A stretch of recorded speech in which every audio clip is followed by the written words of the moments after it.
জাসা থেকে মদিনাগামী সড়কের পথ ধরে ছুটে চলছে এক অশ্বারোহী বেদুইন যুবক।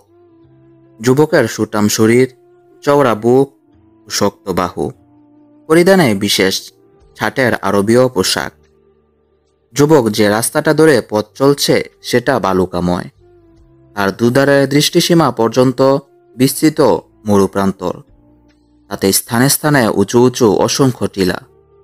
বেলা এখনও দুপুর হয়নি, তথাপি সূর্যের উত্তাপ সহ্যের সীমা ছাড়িয়ে যেতে শুরু করেছে।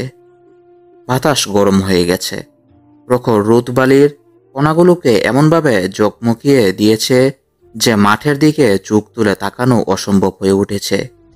চোখ জ্বলছে যাচ্ছে। যুবক দ্রুত গতিতে গোড়া হাঁকিয়ে এই প্রান্তর পেরিয়ে যেতে যাচ্ছে। তার জানা আছে, বেলা দুপুর হয়ে গেলে এখানে বাতাস এত তীব্র হয়ে যায় যে পাহাড়সম বালির টিলাগুলোকে গোড়া শুদ্ধ উপড়ে ফেলে এবং তার বালিগুলোকে এক স্থান থেকে অন্য স্থানে ছুঁড়ে ফেলে। অনেক পথচারী সে বালিতে চাপা পড়ে বেঘুরে প্রাণ হারায়। বালির তলেই তাদের সমাধি রচিত হয়।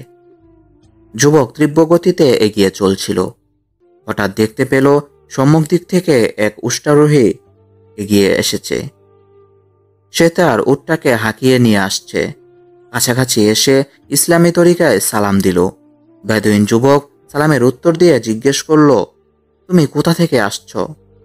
লোকটা উত্তর দিল, মদিনা থেকে। ওখানকার খবরাখবর কি? ভালো।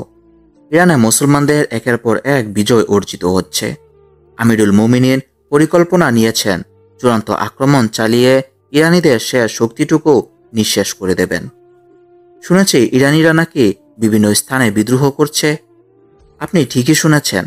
ইরানের যে কটা প্রদেশে মুসলমানদের কবজা প্রতিষ্ঠিত হয়েছে তার অধিকাংশগুলোতেই বিদ্রোহ হচ্ছে। আজকে আমার ভিডিওটি এই পর্যন্তই। পরবর্তী পর্ব পাওয়ার জন্য অবশ্যই আমার চ্যানেলটি সাবস্ক্রাইব করে পাশে বেল বাটনটি বাজিয়ে অল করে দিন।